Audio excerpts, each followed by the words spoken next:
नमस्कार, आपका हमारे न्यूज चैनल UK 24 न्यूज में स्वागत है। मौसम समाचार। प्रदेश में कोहरा बढ़ा सकता है टेंशन, ऐसा रहेगा आज का तापमान। उत्तराखंड में बदलते मौसम के साथ ही ठंड का प्रकोप भी लगातार बढ़ने लगा है। जिलों में सुबह शाम शीतलहर चल रही है, जिससे पर्वतीय और मैदानी क्षेत्रों में सुबह शाम ठंड पड़ रही है। ठंड बढ़ने के साथ ही पर्वतीय इलाकों में तापमान में खासी गिरावट दर्ज की जा रही है। मौसम विज्ञान केंद्र देहरादून के पूर्वानुमान के मुताबिक प्रदेश में आज मौसम साफ रहेगा। आज उत्तराखंड के सभी जनपदों में मौसम शुष्क रहने की संभावना है, लेकिन मौसम विभाग के अनुसार आज मैदानी इलाकों में कुछ भागों में विशेषकर हरिद्वार और उधम सिंह नगर जनपद में उथला कोहरा रहने की संभावना है। उधर मौसम विभाग के मुताबिक राजधानी देहरादून में आसमान में बादल छाए रहेंगे, साथ ही सुबह के समय कुहासा रहने की संभावना है। आज देहरादून में अधिकतम तापमान 22 डिग्री सेल्सियस और न्यूनतम तापमान 11 डिग्री सेल्सियस के लगभग रहेगा। अब बात करते हैं डीजल पेट्रोल के दामों की। राजधानी देहरादून में आज सस्ता हुआ पेट्रोल, जाने अपने शहर में रेट। देहरादून की बात करें तो आज पेट्रोल के दाम है 93 रुपए 80 पैसे, वहीं डीजल के दाम है 86 रुपए 60 पैसे। हरिद्वार की बात करें तो आज पेट्रोल के दाम है 93 रुपए 23 पैसे, वहीं डीजल के दाम है 86 रुपए 52 पैसे। रुद्रपुर की बात करें तो आज पेट्रोल के दाम है 93 रुपए 45 पैसे, वहीं डीजल के दाम है 86 रुपए 80 पैसे। हल्द्वानी की बात करें तो आज पेट्रोल के दाम है 93 रुपए 27 पैसे, वहीं डीजल के दाम है 86 रुपए 60 पैसे। जानिए आज देश और प्रदेश में क्या कुछ रहेगा खास। डीजीपी सम्मेलन में शामिल रहेंगे पीएम नरेंद्र मोदी आज भी लखनऊ में हो रहे 56वें पुलिस महानिरीक्षक सम्मेलन में शामिल रहेंगे। देश के वरिष्ठ पुलिस अधिकारी प्रधानमंत्री के साथ साइबर अपराध, आतंकवाद विरोधी चुनौतियों, वामपंथी उग्रवाद, मादक पदार्थों की तस्करी की रोकथाम के नए तरीकों को लेकर जेल सुधार व पुलिस आधुनिकीकरण से जुड़े अन्य मुद्दों पर चर्चा करेंगे। संयुक्त किसान मोर्चा की बड़ी बैठक। 3 कृषि कानूनों को वापस लेने के ऐलान के बाद हरियाणा के सोनीपत कुंडली सिंधु बॉर्डर पर आज संयुक्त किसान मोर्चा की बड़ी बैठक आयोजित होगी, जिसमें आगामी रणनीतियों पर गंभीरता से विचार विमर्श किया जाए। फिलहाल सभी किसानों को दिशा निर्देश दे दिए गए हैं कि वह फिलहाल बॉर्डर पर रुके रहेंगे। केजरीवाल का हरिद्वार दौरा। दिल्ली के मुख्यमंत्री और आम आदमी पार्टी के सुप्रीमो अरविंद केजरीवाल आज हरिद्वार दौरे पर रहेंगे। इस दौरान अरविंद केजरीवाल कुछ बड़ी घोषणाएं कर सकते हैं। दिल्ली में होगा उत्तराखंडी महाकुंभ। उत्तराखंड लोक भाषा साहित्य मंच, उत्तराखंड एकता मंच और भूमियाल विकास मंच की पहल पर दूसरा उत्तराखंडी महाकुंभ आज से दिल्ली में होगा। मंच की ओर से गढ़वाली, कुमाऊनी भाषाओं को 8वीं अनुसूची में शामिल किए जाने की मांग की जाएगी। इन भाषाओं को संविधान की 8वीं अनुसूची में शामिल करवाने के लिए केंद्र सरकार को 10,000 लोगों के हस्ताक्षर से युक्त ज्ञापन दिया जाएगा। शासकीय काम निपटाएंगे सीएम धामी। मुख्यमंत्री पुष्कर सिंह धामी आज देहरादून में ही रहेंगे। इस दौरान वे मुख्यमंत्री आवास में शासकीय काम निपटाएंगे।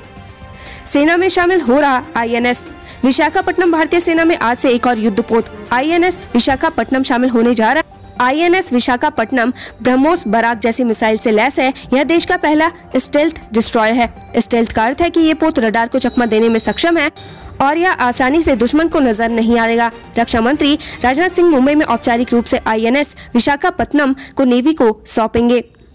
Bharat New Zealand T20 match. New Zealand के खिलाफ पहले 2 मैच जीतने के बाद T20 सीरीज क्लीन स्वीप करने के इरादे से आज मैदान में उतरेगी टीम इंडिया। मैच शाम 7 बजे कोलकाता के ईडन गार्डन में शुरू होगा। कैबिनेट मंत्री डॉक्टर धन सिंह रावत ने सुनी ग्रामीणों की समस्याएं, लाभार्थियों को बांटे चेक। पौड़ी जिले के श्रीनगर विधानसभा के राजकीय इंटर कॉलेज बूंगी धार में बहुउद्देशीय शिविर का आयोजन किया गया, जिसमें कैबिनेट मंत्री डॉक्टर धन सिंह रावत ने बतौर मुख्य अतिथि शिरकत की। शिविर में विभिन्न विभागों के विभागीय अधिकारी की ओर से स्टॉल लगाकर लोगों को लाभान्वित किया गया। साथ ही लोगों को विभागों में संचालित योजनाओं की जानकारी भी दी गई, वहीं उनकी समस्याओं का निस्तारण भी किया गया। शिफनकोट से बेघर लोगों को पालिका देगी 50-50 गज की जमीन। अनिश्चितकालीन हड़ताल स्थगित। आखिरकार शिफनकोट से बेघर परिवारों के विस्थापन के लिए जमीन मुहैया कराने की मांग पूरी होती नजर आ रही है। नगर पालिका अधिशासी अधिकारी आशुतोष शती ने विस्थापन के लिए 50-50 गज की जमीन देने का आश्वासन दिया है, जिसके बाद बेघर परिवारों ने अनिश्चितकालीन धरना प्रदर्शन स्थगित कर दिया है। बनता पानी देवार मोटर मार्ग निर्माण की गुणवत्ता पर उठे सवाल, ग्रामीणों की मुआवजे की मांग। जिला मुख्यालय पौड़ी से सटे कोट ब्लॉक के बनता पानी देवार मोटर में अवैध खनन करने का मामला सामने आया है। ग्रामीणों का आरोप है कि 4 किलोमीटर लंबे बन रहे मोटर मार्ग में फलदार वृक्ष और जमीन की कटाव का मुआवजा अब तक उन्हें नहीं मिला है। मंगलौर सीओ ने किसानों को सुनाई खरी खोटी, खत्म कराया धरना।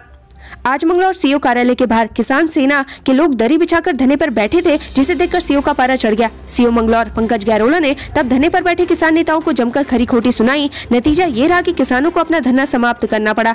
भाकियू किसान नेता के नेताओं को झबरेड़ा क्षेत्र में 10 दिन पहले कुछ दबंगों द्वारा एक किसान की पिटाई के मामले में कार्रवाई की मांग को लेकर सीओ के कार्यालय पर धरना दे रहे थे। जैसे ही सीओ मंगलौर पंकज गैरोला फोर्स के साथ अपने कार्यालय पहुंचे तो किसानों को देखकर वे बिफर गए।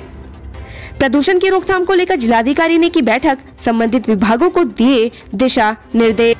बढ़ते वायु प्रदूषण को देखते हुए देहरादून और ऋषिकेश में राष्ट्रीय स्वच्छ वायु कार्यक्रम के तहत समीक्षा बैठक आयोजित की गई। इस दौरान वायु गुणवत्ता सुधार कार्य योजना के संबंध में चर्चा की गई। गणेश गोदियाल ने केंद्र पर साधा निशाना, किसानों के परिजनों को मुआवजा देने की मांग। केंद्र सरकार ने भले ही 3 कृषि कानून वापस ले लिए हैं, जिसके बाद अब कांग्रेस किसान आंदोलन में जान गंवाने वाले किसानों के परिजनों को उचित मुआवजा और उन्हें शहीद का दर्जा दिलाने की मांग उठा रही है। साथ ही गोदियाल ने एमएसपी गारंटी को लेकर भी अपनी बात रखी। चौकी प्रभारी ने लिया होता एक्शन तो बच सकती थी 3 दोस्तों की जान, एसएसपी ने किया निलंबित। ट्रिपल राइडिंग पर कार्रवाई न करने और हादसे में 3 युवकों की मौत होने की सूचना उच्चाधिकारी को न देना प्रतापपुर चौकी इंचार्ज को भारी पड़ गया। मामले में एसएसपी दलीप सिंह कुंवर ने चौकी इंचार्ज ललित बिष्ट को निलंबित कर दिया है। बता दें कि घटना 17 नवंबर की रात की है। खटीमा से 3 दोस्त बाइक से घर लौट रहे थे। इस दौरान अज्ञात वाहन ने तीनों बाइक सवारों को टक्कर मार दी, जिसमें तीनों दोस्तों की मौत हो गई। घटना के 2 दिन बाद एसएसपी दलीप सिंह कुंवर ने कार्य में लापरवाही बरतने के चलते चौकी प्रभारी ललित बिष्ट को निलंबित कर दिया है। हल्द्वानी चोरी के 9 मोबाइल के साथ 2 शातिर चोर गिरफ्तार। मंगल पड़ाव पुलिस ने 2 शातिर मोबाइल चोर को गिरफ्तार किया है, जिनके कब्जे से 9 एंड्रॉइड मोबाइल बरामद किए गए हैं। पकड़े गए दोनों मोबाइल चोर बनभूलपुरा क्षेत्र के रहने वाले हैं, जिनकी शिनाख्त देवेंद्र बिष्ट और मनीष कश्यप के रूप में हुई है। हल्द्वानी कोतवाली प्रभारी अरुण सैनी ने बताया कि मंगल पड़ाव सब्जी मंडी से विकास साहू नाम के व्यक्ति की जेब से मोबाइल चोरी कर लिया गया था, जिसके बाद शिकायत पर पुलिस चोरों की तलाश की तो सीसीटीवी कैमरे के आधार पर इन दोनों चोरों की शिनाख्त की गई। आरोपियों की गिरफ्तारी कर पूछताछ और तलाशी ली गई तो उनके पास से 9 एंड्रॉइड मोबाइल बरामद किए गए हैं।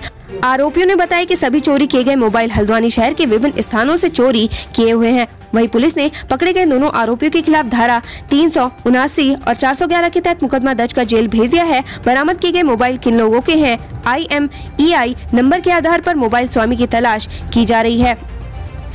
NIOS DLED प्रशिक्षितों ने किया सीएम आवास कूच, नियुक्ति की मांग को लेकर धरने पर बैठे।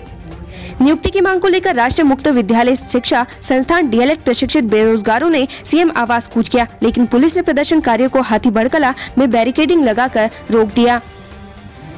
एसपी देहात के सामने फूटा पीड़िता का गुस्सा, कहा क्या दुष्कर्म होने के बाद मिलेगा इंसाफ। अपने पति और ससुराल वालों से प्रताड़ित पीड़िता का एसपी देहात के सामने गुस्सा फूट पड़ा। वहीं महिला ने गंगनहर कोतवाली में एसपी देहात से कहा कि उनके साथ दुष्कर्म हो जाएगा तभी कैंडल मार्च निकाला जाएगा क्या। उनके मरने के बाद उसे इंसाफ मिला तो क्या मिला। वहीं एसपी देहात ने महिला को किसी तरह से समझा बुझाकर शांत कराया। शर्मा की रिपोर्ट पर पीएम मोदी ने कृषि कानूनों को वापस लेने का लिया निर्णय।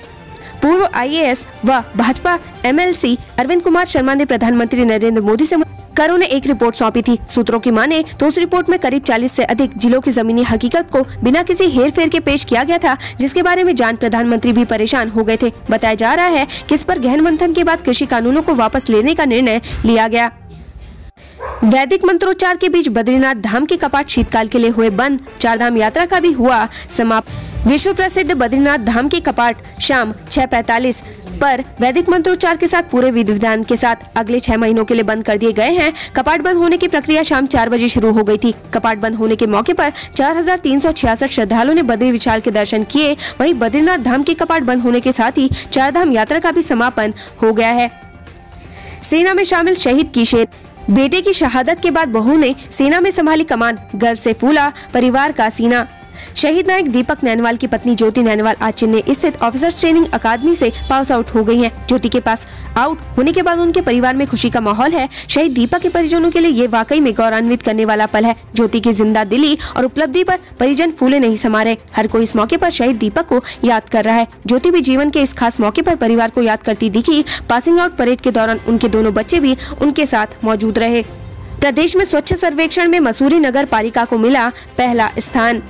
स्वच्छ सर्वेक्षण 2021 मसूरी नगर पालिका को उत्तराखंड में पहला स्थान और देश में 91वां स्थान मिला है, जिसके तहत मसूरी नगर पालिका परिषद को स्वच्छ सर्वेक्षण में पहला स्थान प्राप्त करने पर केंद्र सरकार की ओर से 25 लाख का पुरस्कार दिया जाएगा। आंदोलन के दौरान मृत किसानों के परिवारों को देंगे 3-3 लाख की सहायता। केसीआर। प्रधानमंत्री नरेंद्र मोदी ने 3 कृषि कानूनों को रद्द करने की घोषणा की है। इसके ठीक एक दिन बाद तेलंगाना के मुख्यमंत्री के चंद्रशेखर राव ने बड़ा ऐलान किया है। सीएम ने कहा कि तेलंगाना सरकार की ओर से किसान आंदोलन में जान गंवाने वालों किसानों को शोक संतप्त परिवारों को 3 लाख रुपए की अनुग्रह राशि प्रदान की जाएगी। साथ ही उन्होंने कहा कि हम केंद्र से प्रत्येक शोक संतप्त परिवार को 25 लाख रुपए का मुआवजा देने का आग्रह करते हैं।